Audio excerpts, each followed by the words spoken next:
bienvenue sur ma chaîne pour votre lecture intuitive de ce mois de décembre 2019. J'espère que vous allez bien. Alors, je regarde un petit peu. On a juste la tempérance et l'empereur en arcane majeur. D'accord. Signe du bélier, signe du sagittaire, éventuellement. On va regarder. Alors, votre énergie sous-jacente ce mois de décembre, c'est le jugement. Le jugement, c'est la résurrection. D'accord? C'est une décision irrévocable. Le chemin qu'on prend dans une direction, on peut pas changer d'avis, on ne peut pas revenir en arrière. À partir du moment où on entre en résurrection, on ne peut pas à mi-parcours du processus dire ah ben non, ben je veux plus être ressuscité, je veux retourner d'où je viens, c'est pas possible. Une fois qu'on entre dans le processus, on va jusqu'au bout. Donc ça représente une décision irrévocable, mais ça représente aussi surtout une deuxième chance, une renaissance. C'est le phénix qui renaît de ses cendres, c'est les morts qui se réveillent d'entre leurs tombes, c'est la renaissance. D'accord? C'est toute cette nature qui se régénère, qui se renouvelle et qui renaît, enrichie de l'expérience du passé. Chaque fois. Tout ce qu'on a vécu précédemment nous est utile à partir du moment où on en a tiré l'essence utile. D'accord? Donc il y a cette renaissance, ce renouveau, ce renouvellement qui est là et qui représente cette énergie ici du jugement avec vous pour ce mois de décembre. C'est quelque chose qui est tout autour de vous. Je pense que vous pouvez le sentir par cette renaître, revivre. Il y a tout ce qu'on peut mettre un devant. Revivre, renaître, ressentir, repalpiter, ce genre de choses. Ok? Et en plus, vous avez l'as de coupe ici. Alors, vous entrez, ou plutôt vous finissez ce mois de novembre et vous entrez dans le mois de décembre avec l'énergie de la 7 de bâton et de chevalier de coupe. C'est le chevalier ou c'est le valet? Non, c'est le chevalier de coupe. Alors, renaissance, oui. Enrichi de l'expérience du passé, oui. En termes émotionnels, ça veut dire quoi? Ça veut dire que maintenant, vous savez ce que vous voulez. Le chevalier de coupe, c'est plus le valet. Le valet, il ne sait pas encore ce qu'il veut. Il essaye, il initie, il fait des petites choses. Le chevalier, il a déjà un petit peu plus d'expérience. Le chevalier, c'est celui qui est envoyé par le roi et la reine pour mettre en action ce que le roi et la reine ont décidé. Donc le chevalier, il part à l'action, il part faire, il part réaliser quelque chose qui a un rapport avec ses émotions. Maintenant qu'il renaît, qu'il revient, qu'il est ressuscité, entre guillemets. Alors, ça peut être un nouvel amour, enfin, pas un nouvel amour, ça peut être un amour ressuscité, oui. Ça peut être nos émotions qui se réveillent, qui renaissent, qui reviennent, oui. C'est le chevalier qui entre en action. La première fois, il n'a peut-être pas osé. Maintenant qu'il est chevalier et qu'il a cette énergie de résurrection, maintenant il va aller jusqu'au bout de son geste, de son action, parce qu'il sait ce qu'il veut. Il sait ce qu'il y a dans son cœur et ce qu'il y a dans sa coupe. Et il fait cette action de manifester ce qui lui tient à cœur. Il le manifeste en repoussant tous les arguments des autres avec la 7 de bâton. La 7 de bâton, c'est la passion. Il se bat pour ce qui le passionne. Il se bat d'autant plus pour ce qui le passionne que maintenant, il sait que ça correspond à ce qu'il a dans son cœur. Il sait ce qu'il veut. Alors, tous les arguments des 7 bâtons ici qui sont devant lui, il va les repousser en disant « mais je n'en ai que faire. Je sais ce que je veux. Je reviens de loin. La première fois, je ne suis pas allée au bout de mon parcours pour X raisons. La première fois, je ne savais pas. Maintenant, je sais. Maintenant, je suis expérimentée. Je suis un chevalier. J'ai été adoubée. Maintenant, je vais au bout de mon processus et vous pouvez m'opposer tous les arguments que vous voulez. Je n'en ai que faire. Ça peut être des personnes extérieures à lui. Ça peut être des événements extérieurs à lui, mais ça peut aussi être lui dans sa tête. Le 7 de bâton, c'est celui qui va se défendre. Il est attaqué. Il va se défendre parce que ce qu'il va défendre, c'est quelque chose qui provient de son cœur. il provient de son cœur parce il a une deuxième chance. Vous vous rendez compte? Une deuxième chance, il ne va pas la laisser passer.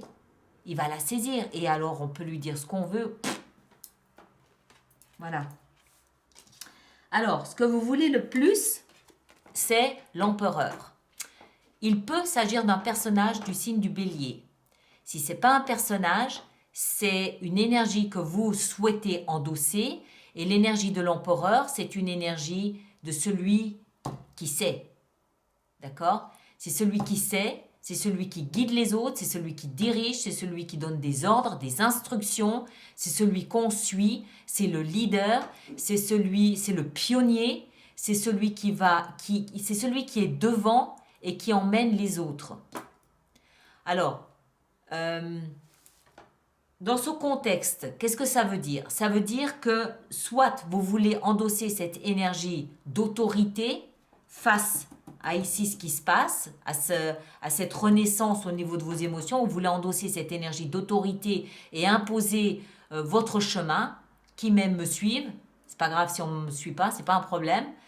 Ça peut aussi nous indiquer qu'il y a un rapport d'une manière ou d'une autre ici avec une figure paternelle, parce que c'est le père, d'accord, l'empereur. Soit vous avez envie d'être père, soit il y a quelque chose à voir avec votre père, il peut y avoir un rapport avec votre père au niveau des émotions, de la renaissance, voilà, je vous le placez en fonction de ce que vous vivez. Soit, encore une fois, il y a un rapport avec une personne du signe du bélier, homme ou femme. D'accord? Et tout ça qui touche vos émotions. Au niveau émotionnel, la renaissance, elle est au niveau émotionnel. D'une manière ou d'une autre. Ça peut être la renaissance d'une ancienne flamme, ça peut être voilà, tout ce qu'on a dit précédemment et qui pourrait concerner ce personnage ici ou cette énergie-là. Ce qui va vous aider, c'est la 9 de bâton. La 9 de bâton, c'est une énergie de persévérance. C'est celui qui s'agrippe à son dernier 9 de bâton. Il est épuisé, il est fatigué parce qu'il a livré des combats et des combats et des combats et des combats. Il est fatigué, mais il est là, il est debout. Il s'agrippe, il s'accroche de toutes ses forces à son bâton parce que c'est ce qu'il veut, parce que c'est le feu, parce que c'est ce qui l'identifie, parce que c'est du feu, c'est à l'intérieur de lui. La 9 de bâton, elle nous explique que on est à la limite du burn-out, on est à la limite de l'épuisement. Et du coup, on est obligé peut-être aussi de se protéger un petit peu. D'accord? On met une espèce de petite barrière, de barricade face aux autres, face à je ne sais pas quoi. Parce qu'on est dans ce processus ici de renaissance, on met une espèce de petite barrière, de petite barricade, on se protège parce qu'on est fatigué. On est vulnérable parce qu'on est fatigué. Mais on continue à se battre, à se tenir debout, à s'agripper à la rampe de toutes ses forces pour aller au bout de ce qui nous porte, au bout de ce en quoi on croit. Votre défi, votre challenge, c'est l'amour, l'as de coupe, un nouveau début amoureux, un nouveau commencement amoureux.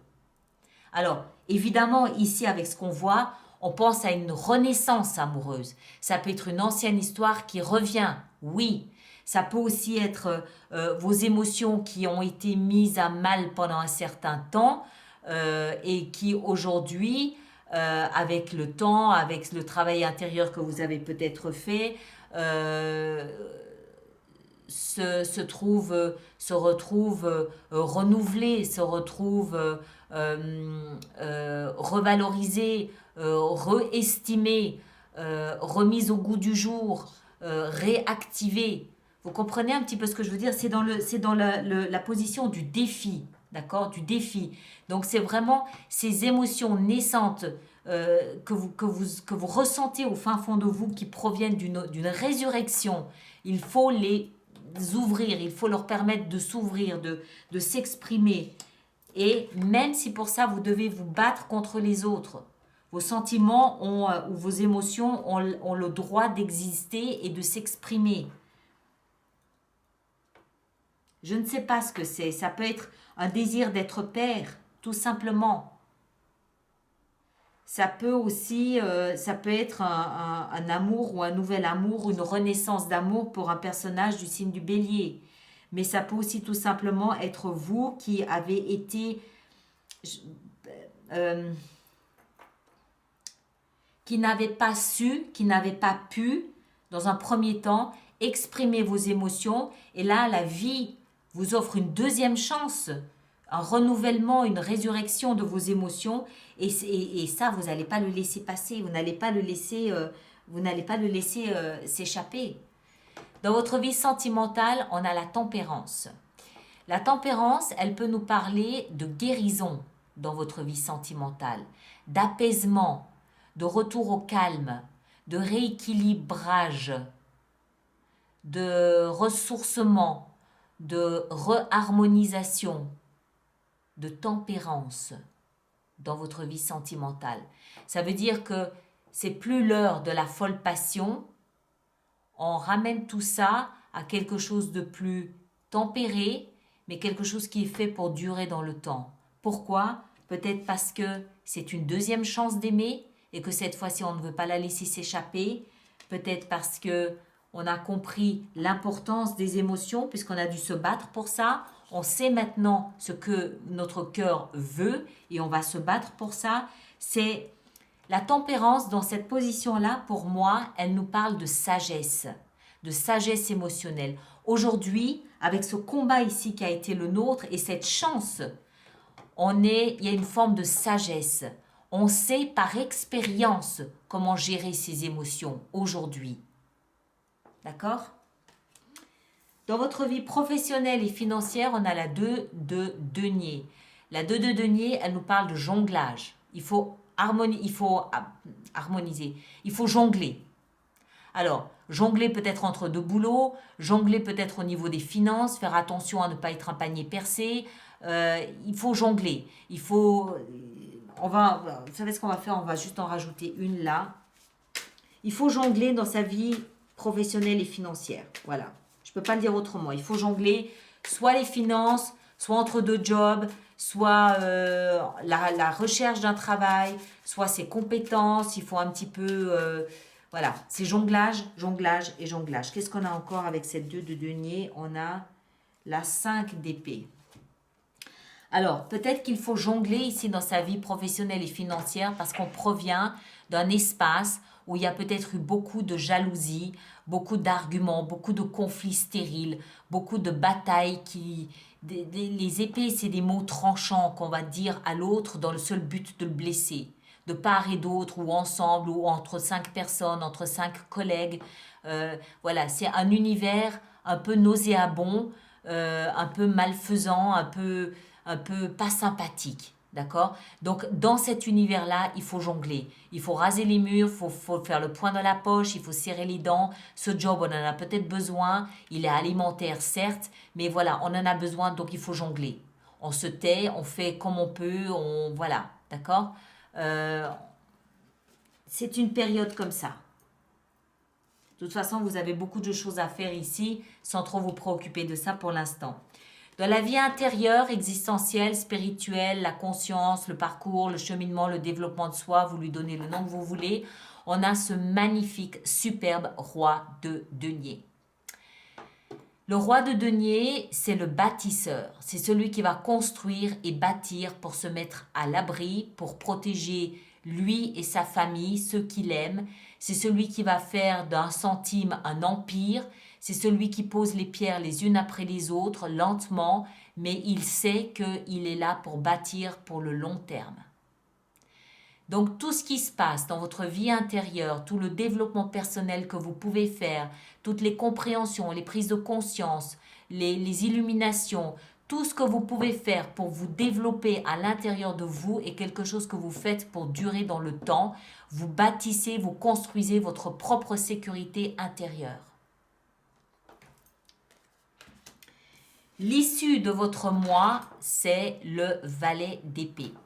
Le valet d'épée est considéré comme l'étudiant, celui qui va faire des démarches pour comprendre, pour chercher une information, pour communiquer, pour faire une démarche, pour pour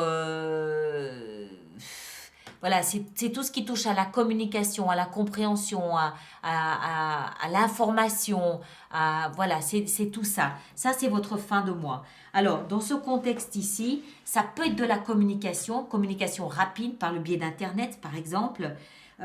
Moi, j'ai l'impression que c'est un mois qui est surtout nettement dirigé vers la découverte ou la redécouverte d'émotions qui étaient à l'intérieur de vous. Peut-être que vous cherchez à entrer en contact avec quelqu'un par ce biais. Peut-être que vous cherchez à mettre des mots sur ce que vous ressentez avec ce valet d'épée. Peut-être que vous argumentez avec vous-même. Ça nous montre une grande clarté intellectuelle, une grande clarté d'esprit où vous essayez peut-être de cataloguer, de catégoriser, de libeller tout ce qui se passe au niveau de vos émotions. D'accord? Ou alors vous entrez en communication avec quelqu'un ou avec vous-même aussi. Ça peut aussi être ça. D'accord? Alors, on va voir de quelle façon on peut faire notre extension ici sur Vimeo avec tout ça. Je rappelle que le lien se trouve dans la boîte de dialogue sous la vidéo, ou alors vous allez directement sur vimeo.com et vous tapez Alice Nicolas, vous arrivez sur ma page des extensions, vous choisissez le mois de décembre et ensuite le signe qui vous intéresse. Je rappelle aussi que j'ai un programme d'abonnement à ces mêmes extensions qui vous les ramène à un coût quand même nettement plus intéressant. Et puis c'est tout. Et puis, je peux décider aussi sur Vimeo de rajouter des cartes si jamais j'estime que c'est nécessaire. D'accord? Alors, on va en rajouter ici d'abord sur ce jugement, sur cette renaissance, cette résurrection. Qu'en est-il? La 7 d'épée. Intéressant.